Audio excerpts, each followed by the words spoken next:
Bonjour lumineuse Luciole, j'espère que vous allez bien, c'est Lucie et bienvenue dans un nouvel épisode de Patouille Thérapie.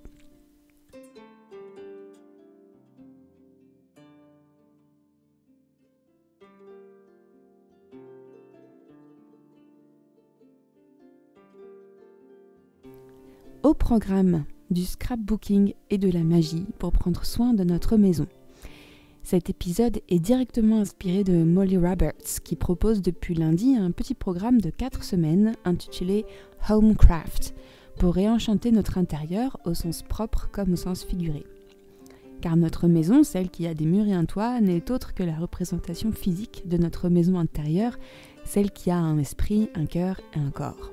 En tout cas, c'est ce que je crois.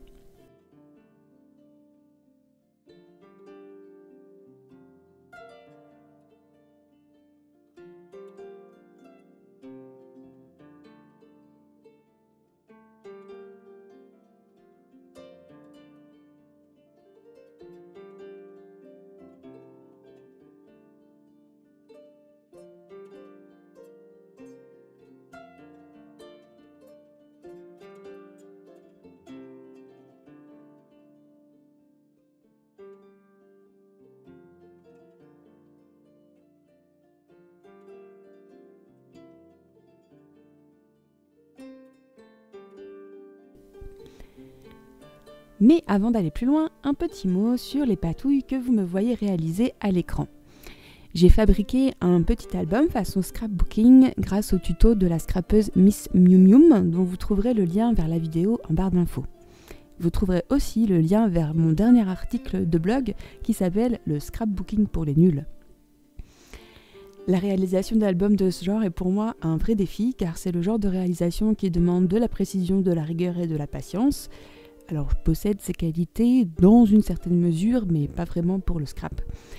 Du coup j'ai fait comme d'habitude, à l'intuition et sans m'embarrasser avec des mesures pour découper mes papiers et faire les pliages.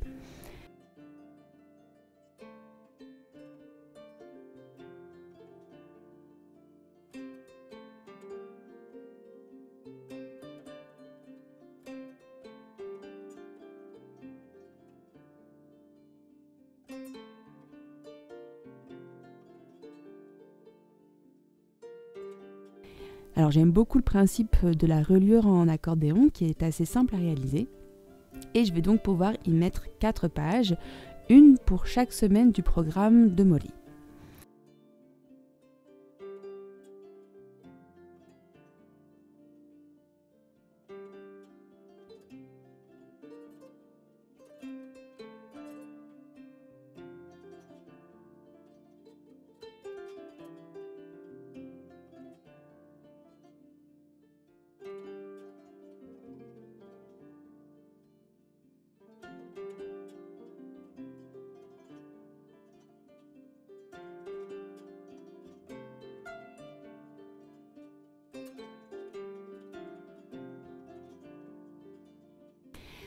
Pour la décoration des pages, j'ai utilisé toutes les chutes de papier que j'ai à ma disposition et plein d'éléments trouvés dans des magazines pour la plupart et que j'ai sélectionnés car ils me faisaient penser au thème de la maison.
J'ai aussi fait des petites pochettes sur chaque rabat pour ajouter des petites cartes et des tags que j'ai fait moi-même au cours d'une séance de patouille frénétique quand on a été privé d'internet pendant 3 jours en début de semaine, une coupure digitale qui m'a fait beaucoup de bien.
Mais revenons maintenant au fameux programme de Molly Roberts, Homecraft.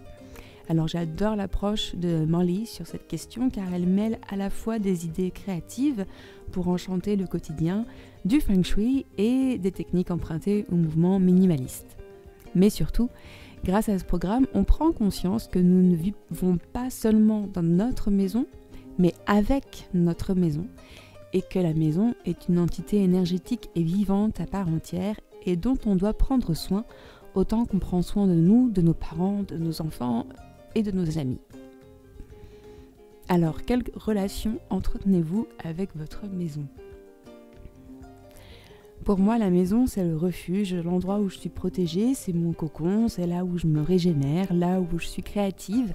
C'est l'endroit qui me permet de me ressourcer pour ensuite offrir le cadeau de ma présence au monde extérieur. C'est aussi l'endroit où je reçois mes amis et mes élèves, c'est l'endroit où je travaille. Bref, je vis avec ma maison à chaque instant. Et qu'importe l'aspect, la taille, la localisation de la maison, j'ai vécu dans une chambre étudiante de 9 mètres carrés et c'est l'un des endroits où je me suis sentie le mieux. C'était un vrai cocon douillet, j'avais tout ce dont j'avais besoin, une petite chambre où me reposer et travailler, une grande cuisine commune et des douches spacieuses toujours très bien entretenues. J'ai aussi habité dans un studio assez rigolo de 13 mètres carrés où la cabine de douche était presque au milieu de la pièce et j'avais une sorte de balcon qui était en fait le toit de l'appart du voisin du dessous. C'était tout petit mais on s'y sentait bien. Mais la relation avec ce studio était un peu compliquée, surtout le jour où les canalisations ont explosé à cause du gel. Ce qui est loin d'être anodin. Car moi j'étais pas du tout bien dans mes baskets à cette époque et je menaçais moi-même d'exploser. J'ai remis le petit studio en état et puis je suis partie loin de cette ville horrible où je faisais des études bidons. D'ailleurs j'aurais dû me méfier le jour où j'ai passé le concours d'entrée dans ce master métier du livre et des bibliothèques. Oui, ce jour-là, la bibliothèque de la ville a pris feu.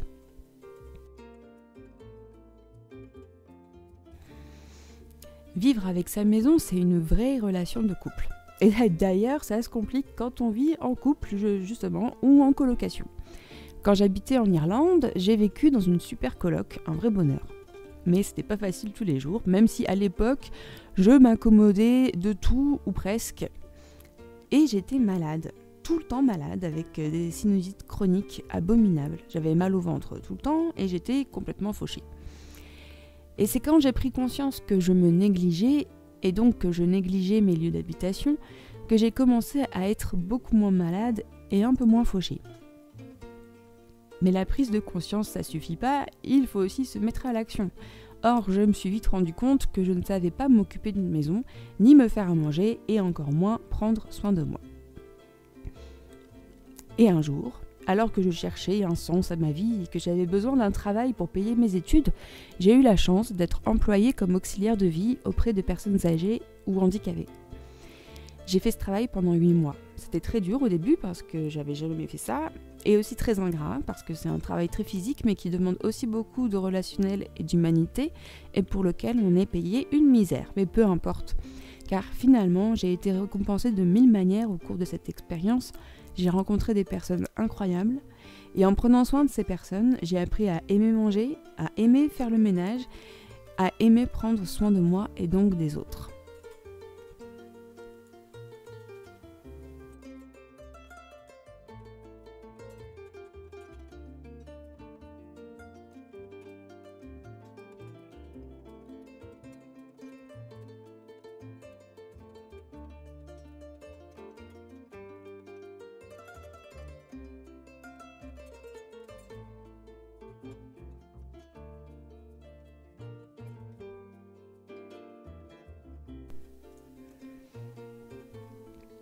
Il m'a fallu du temps pour trouver l'endroit où ça pousse pour moi, pour reprendre l'expression de Frank Lobvet. Et quand on a trouvé l'endroit où le terrain est fertile pour nous, il faut continuer à nourrir ce terrain, à l'enrichir, à en prendre soin. Alors, cela veut-il dire qu'on doit toutes et tous se transformer en sorcières ou sorciers du ménage ? Eh bien, des fois, oui. Moi qui avais horreur de passer le balai, c'est aujourd'hui devenu un rituel magique dont je ne pourrais plus me passer. Mais il n'y a pas que le ménage pour entretenir une belle relation avec sa maison. Molly nous propose carrément de lui faire des cadeaux, des offrandes, avec des bouquets de fleurs, des plantes, en réalisant des petites décorations, en créant un hôtel dédié à la maison et aux divinités associées au foyer. Mais aussi en la gardant en mouvement, avec par exemple cette technique empruntée au feng shui. Bouger 27 choses dans la maison. Alors pas besoin de bouger tous les meubles, mais juste les petites choses qui prennent la poussière dans un coin. Juste se rappeler qu'elles sont là, si elles sont bien là où elles sont, et si elles ont encore leur place en fait. Pour conclure cette première semaine du programme Homecraft, Molly nous propose de faire une cartographie énergétique de notre habitation. Pour chaque pièce, se demander à quoi elle sert, comment elle est utilisée en réalité, et si on s'y sent bien ou non, et pourquoi. Elle nous invite également à poser une intention et à réaliser une sorte de portrait chinois de la maison enchantée de nos rêves. Et voici le mien. Si la maison enchantée de mes rêves avait une odeur, ce serait celle de l'encens de mon ami Phil ou de l'huile essentielle d'arbre à thé. Si la maison enchantée de mes rêves était un son, elle aurait la voix des elfes ou la voix de Eithne Walheim et les sons de la forêt. Si la maison enchantée de mes rêves était un paysage ou un lieu, ce serait la forêt de Galadriel ou un arbre magique. Si la maison enchantée de mes rêves était un goût, ce serait celui de la mangue, de la confiture de framboise, de l'aneth ou de la lavande. Si je pouvais toucher la maison enchantée de mes rêves, elle aurait la texture de la soie. Elle serait douce comme une peau de pêche et confortable comme un lit de feuilles dans la forêt. Mes grandes aspirations pour la maison anémocore enchantée de mes rêves, ce serait que ce soit une maison elfique qui respire la joie et la sérénité et qui diffuse la joie et la sérénité. Enfin, je termine cette visualisation avec une liste de toutes les petites attentions que je peux offrir à ma maison, comme par exemple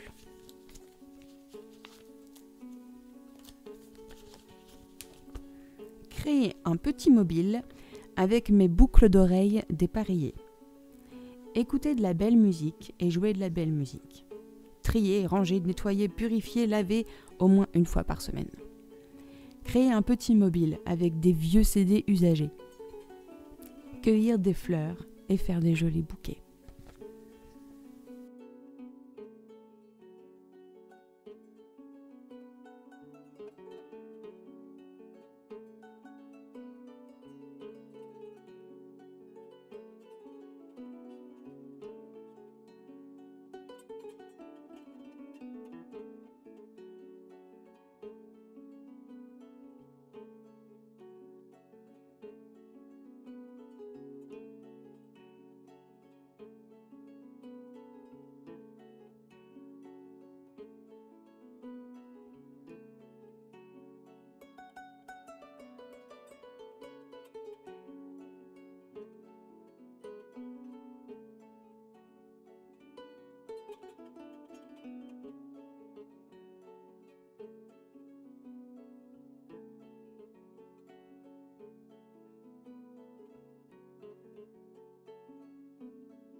Et vous alors, quel serait le portrait chinois de votre maison enchantée de vos rêves?